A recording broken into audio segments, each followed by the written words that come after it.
I think it's disappointing that I was protesting about this as a junior in high school and nothing has changed. Following the incidents in Nashville and Uvalde, UNC students joined a national movement to make their voices heard on gun violence in the U.S. You don't get this type of lessons in many other classes. Ever wonder what it takes to put this show together? Bear News takes you for an inside look at what we're up to every week. Start interviewing steampunks, and then they would tell me another community that I should learn about, and it started to grow. With great cosplay comes great responsibility. A UNC professor discusses expressing yourself by dressing up as someone else. Bear News starts now.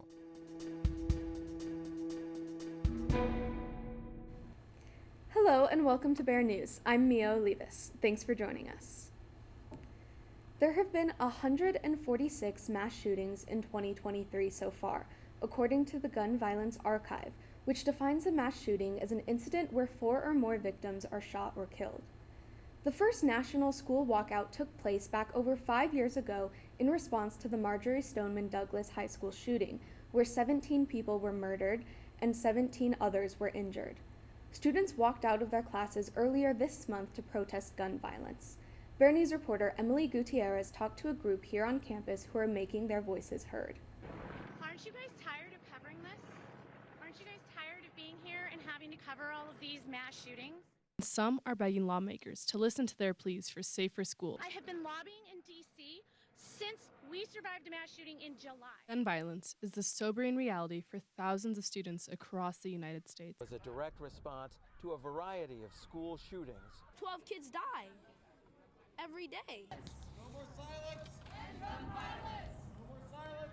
End gun violence! Students at UNC walked out as part of a national school walkout movement last Wednesday, April 5th, where they joined thousands of other students across the nation protesting gun violence. They're sitting here for 77 minutes. That's how long it took for the gunman who entered Romb Elementary to be taken down by law enforcement. The protest took place outside the University Center as students marched in solidarity with others across the nation.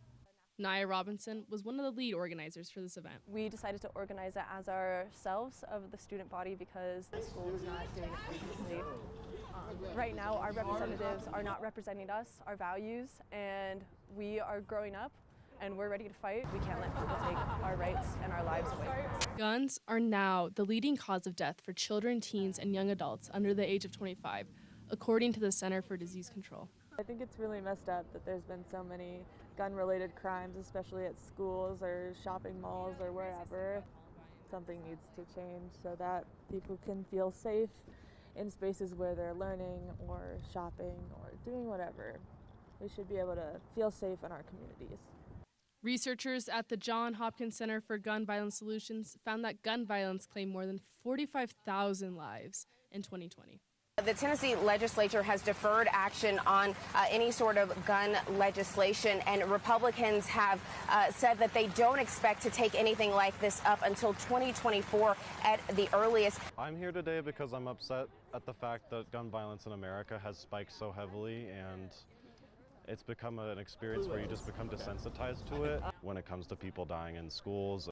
There was even a binder where students were able to write down their concerns, which would be mailed to Colorado representatives. For students to be able to write to their representatives, and if they want to, they can also leave their email as well to hear back from their representatives if they respond. The Colorado House and Senate are positioned to pass bills to raise the age limit to purchase firearms, institute a waiting period, make it easier to sue gun manufacturers, and expand the state's red flag law. For many at the protest, this wasn't their first time protesting gun violence while in school. I think it's disappointing that I was protesting about this as a junior in high school and nothing has changed. Gun violence in schools has a special effect on those who are planning to return to the classroom after graduation as educators. Well, I'm actually in school for being an art educator later on, and honestly, it's kind of terrifying that I have to worry about if I'm going to be able to protect my students. That's literally every single time I have one of my education classes, that's all I can think about. At least 59% of adults or somebody they know have experienced gun violence in their lifetime, according to Everytown research. Has gun violence ever touched you personally? Yes, it has, but I'm not really sure how to talk about it. It's hard to get into topics that change your whole life. For Bear News, I'm Emily Gutierrez. Thanks, Emily. For 32 years, Department Chair James Keaton has been a fundamental part of the Communications and Journalism Department here at UNC. After this semester, Dr. Keaton will retire, and Bear News reporter Yvonne De La Garza caught up with him to see what his retirement plans are and to reflect on his time here at UNC. Educator, leader, and colleague. Professor James Keaton is retired at the end of the year, and while his tenure as a professor is ending, Keaton is ready for a new phase. So I'm going to be writing a score for a documentary. So it's just another chapter. People say you're retiring. I'm not. What I'm doing right now is I'm changing my job description. As a department chair, good leadership is vital for good team chemistry. His secret, he says, is to let them be. Here I have faculty members who have been on staff for decades. They love their job, they know what they're doing, and according to situational leadership, the best thing you can do is delegate and let them do their job. After 3 decades, it's easy to get bored of the routine, but not for Keaton. His style of teaching has been based on one thing: expect the unexpected. Every single class, even if the material is similar, the way I teach is experiential, interactive, hands-on. So the wonderful thing is I don't know what's going to happen in every class. Leadership is the ability to translate vision into reality, but sometimes that vision is not always possible. Keaton explains the hurdle of sometimes saying no. The ability to say, great idea, but we can't do that now, or we don't have the resources. So having to tell really good, passionate, qualified people with good ideas, we can't do that now, very difficult. That's quite a challenge. Legacy is often planting seeds in a garden we never get to see. Keaton says he doesn't expect physical rewards. Rather, his goal is student success. I'm not looking for a policy or a building or anything like that. I think my legacy is in the students. A great leader is one who knows the way, goes the way, and shows the way. Thank you, Dr. Keaton. Enjoy retirement. I'm Yvonne De La Garza, Bear News. Thanks, Yvonne, and thank you, Dr. Keaton. Enjoy retirement, and we wish you the best of luck. Do you have an ear for poetry? Stop by the Prosperity Room in the Campus Commons on Monday, April 17th at 7:30 p.m. for a live poetry reading by award-winning poet Todd Dillard. Sponsored by the Neil Cross Lecture Series and the Department of English, this event is free and open to the public. Dillard will be signing copies of his debut poetry collection, Ways We Vanish, at the event, and you can purchase your own copy at the link below. Dillard has been nominated for many awards, including the 2018 Best Small Fictions Anthology and the Best of the Net Anthology. He was also awarded the Bird Whistle Poetry Prize. Do you have some old gear you're looking to get rid of? Or maybe you're in the market for a new outdoor item? Bear News reporter Taylor Rodriguez has all the information on the Outdoor Pursuits garage sale and gear exchange. After missing out on this event due to COVID, the Outdoor Pursuits Gear Exchange will be returning this spring. Outdoor Pursuits is a program that offers students things like equipment rentals, student trips, and workshops. The program offers gear rentals to all UNC students throughout the school year. Whether it's hiking, snow sports, water sports, or biking, Outdoor Pursuits offers equipment for it all. So we operate year-round. During the school year, we generally operate our climbing wall and our TRIPS programs, giving that to the UNC students. During the summer, we actually open up to the public with our ropes course programs, doing programming for groups around the northern Colorado area. As time passes, the program has opportunities to upgrade their gear. Rather than disposing of it, Outdoor Pursuits offers a gear exchange and garage sale to students. As we cycle through the gear that we have available for people to rent out, some gear becomes a little bit older. Some gear, it just comes up within our replacement plan that it's time to renew that gear. So we want to be able to offer the best quality gear for our UNC students. So when that gear reaches the end of its life with us, instead of disposing of it in some way, we're looking to give an opportunity for people to get some relatively subsidized access to that gear. I know that we have our equipment rental program here where you're able to rent things out, but having something of your own, sometimes is a completely different feeling. So we're trying to give access for that for people. We're also giving people an opportunity to share some of their gear. So if they have outdoor, or it doesn't even have to be specifically outdoor related gear that they're looking to maybe share with other people, they have the opportunity to set up a little part in our table. They can put down a Zelle or a Venmo or a Cash App. The Gear Exchange will be next Friday, April 21st, from 12 to 6 p.m. If you're interested in selling any outdoor belongings or even looking to purchase new ones, you can check out the Outdoor Pursuits parking lot in front of the west entrance of Harrison Hall. With Bear News, I'm Taylor Rodriguez. Thanks, Taylor. It's so exciting to see events and activities like this on campus. It means summer is right around the corner, but let's hope the weather starts to cooperate. Let's actually take it over to Sam to see what the next couple of days look like. Well, with 80s that we had earlier this week, now we're dropping down into the 40s and bringing rain on our parade today, because we did have a cold front come through last night, giving us this mixed precipitation for the Colorado area and thunderstorms out in the Midwest, bringing severe thunderstorms out for Kansas. But what kind of rain we'll have today? This is a shot at 5 o'clock. We're expected more of the heavy rain come out east of DIA, and even still some heavy rain north of Greeley and maybe for Fort Collins. But we're having mixed precipitation today with these cold temperatures. So in this green area is what we're looking at to be the rain for Colorado and for northern Colorado, and this blue is what's expected to be the snow for northern Colorado. So just be aware for both.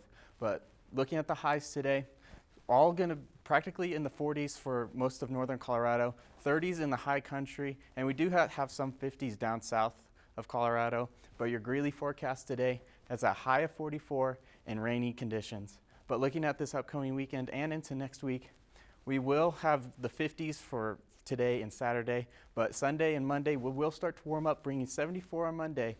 But then later into the next week, we will start to cool back down because it is looking like another cold front will be coming our way. But that's weather. We'll go back to Mia. Thanks, Sam. Let's hope we don't see another morning like today's till next winter. Dressing up isn't just for Halloween. For many, it can be a year-round affair meant for self-expression and storytelling. Professor Thomas Andres spent last spring going to conventions and listening to cosplayers and the costuming community's stories. Bear News reporter Isabella Marcus Porter caught up with Professor Andres to talk about his research on cosplay.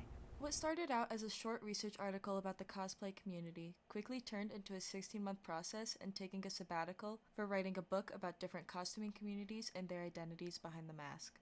Professor Thomas Andres was inspired to look at costuming through a different lens after attending Comic-Cons with his daughters. Cosplay or other forms of costume like drag or professional wrestling outfits or roller derby outfits as an expression of who they are inside. Every time I would talk to a group of people, they would say, you should talk to somebody over in the steampunk community. And so I would move over and start interviewing steampunks. And then they would tell me another community that I should learn about. And it started to grow. Andres has dabbled in the world of cosplay himself, dressing up as Batman and Ego from Guardians of the Galaxy for conventions. He wanted to hear others' stories and inspiration for why they cosplay. One of the first cosplayers he approached was Sam Nord. Well, one of my favorite stories is of Samantha Nord. Sam has a condition known as Holt-Oram syndrome, sometimes called heart-hand disease.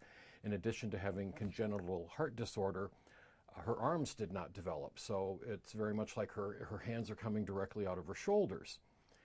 And when I first met Sam, she was running by me at a con dressed in a Wonder Woman costume. With the bustier, and very sort of proudly displaying the strength of character, dealing with her level of disability in a very sort of proud and accomplished way. And I said, this is somebody I have to talk to for my book. He traveled all over with his wife, going from cons in Denver to New York to California. He even found stories at conventions in Japan. His book is called My Costume, Myself, celebrating stories of cosplay and beyond. His book is slated to come out between late May and early June. With Bear News, I'm Isabella Marcus Porter. Thanks, Isabella. We often express ourselves through the clothes we wear, so it's really cool to see that idea turned up to 11 to show someone's interests.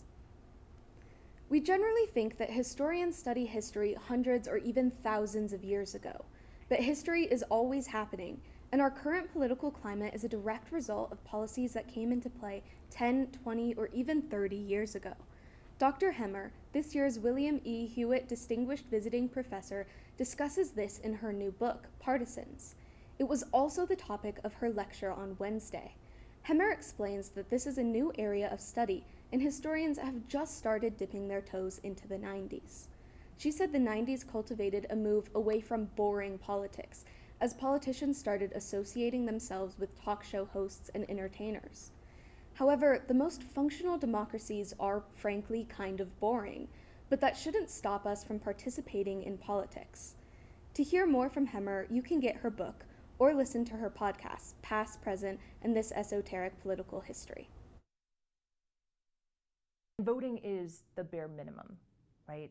A democracy requires constant engagement, some of it very boring, some of it very frustrating, but you live in a society that you help build. UNC has a Japanese program that provides a variety of Japanese classes for students to take, but there is only one professor in charge of the department. Is there a high enough interest from students who want to learn the language? Reporter Carmen Machuca tells us more.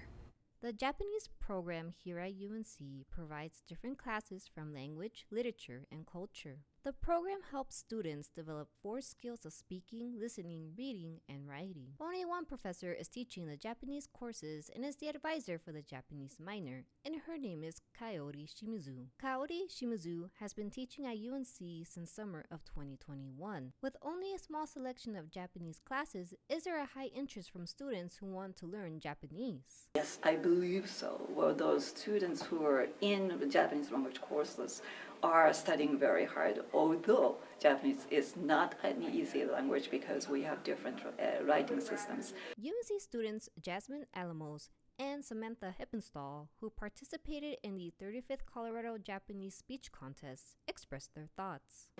I would love to see more.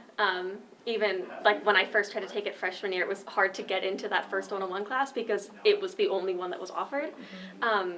And I think it's a really good program, and I think if more kids knew about it, it'd be really cool to get more classes offered. The classes offered include elementary and intermediate Japanese, along with the Japanese popular culture class, but they are limited and offered during certain semesters. I do think it's unfortunate because Japanese is such a big part of its pop culture nowadays, because you see like anime and manga again, that it's really popular with just about anyone, even though it wasn't back then. So just being able to offer more classes is really exciting, and having it all fall on Shimizu Sensei is really impressive to see how she takes hold of such things in stride. For Bear News, this is Carmen Machuca. Thanks, Carmen. We here at Bear News have and will continue to explore the different departments and programs here on campus currently going through shortages, so please stay tuned. Dinosaurs have not walked through Greeley in nearly 65 million years, but Pops the Triceratops has only been gone for 3 years.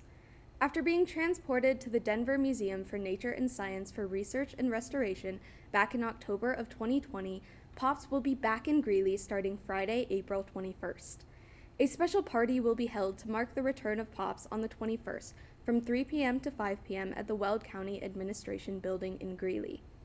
After the party, the fossils will remain on display in the administration building and will also feature new artwork depicting what Pops would have been up to in Weld County 69 million years ago.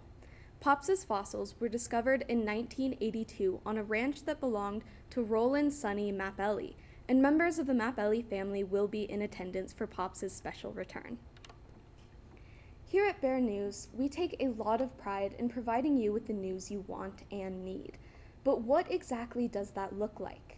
Bear News reporter Jordan Stone went behind the scenes this week to show you a peek behind the curtains into Bear News. 5, 4. Hello and welcome to Bear News. I'm Mia Olivas. And I'm Alani Castellano. Bear News is a student-produced newscast for the University of Northern Colorado. A show comes out each Monday and Friday. Bear News provides news and information to the UNC community and helps journalism students get real-life experience with working in a newsroom. You don't get this type of lessons in many other classes where we're simulating a newsroom as best as we can in an academic environment. This semester, Emma Gollop is the news director for Bear News. Bear News is by far my favorite class I've ever taken. I don't even know if I would call it a class because it feels real, and it's something I can put on my resume and have, stuff to show for it. But I do so much better in an environment like this where it's collaborative and teamwork, and it's not solely based on like a lecture or tests or anything. So I love Bear News. It's super, super fun. And I've learned so much more than I ever thought I would. Students usually pick a role of reporter, anchor, management role, or TriCaster operator at the beginning of each semester. Well, I volunteered for the position on the first day of class because nobody else was, but I had emailed Sean about it, or just about a management position prior, because I'm really interested in doing that in general, and the job description sounded really interesting, and I really love helping people, and I feel like I have some strengths in editing and kind of production side of things, where I could be an asset to that. Most universities have a student-produced newscast, but Sean speaks about how Bear News is different from others around the state. The overall showcase of what students can do in Bear News is better than any other newscast in Colorado. College newscast in Colorado. A typical Bear News episode includes a pre-show. A UNC criminal justice professor works to prepare his students to tackle racism within the justice system. Bear News starts now. A weather forecast. With a high of 56 and mostly sunny conditions, but into this weekend, we will start to cool off just a little bit. And some banter with our anchors. You know, Mia, the droids are my favorite part of Star Wars. What about you? These aren't the droids you're looking for. Sean says he uses the 4 C's as a principle for the class: critical thinking, communication, collaboration, and creativity. So they're doing all of these with doing projects together, even the newscast together, being as creative as they can, doing the newscast or creating the packages. So they're learning, even though they really don't know they're learning. However, in August, when the fall semester starts, a new group of students will take over and begin creating new content for Bear News. I'm a little bit sad to be graduating in a month, but I am excited to go into the world where this class has prepared me for. Jordan Stone, reporting for Bear News. Thanks, Jordan. It takes a lot of people and hard work to bring together a broadcast. So thank you for watching, and thank you to all the wonderful people behind the camera here at Bear News. That's all we have for today's show. Thanks for joining us.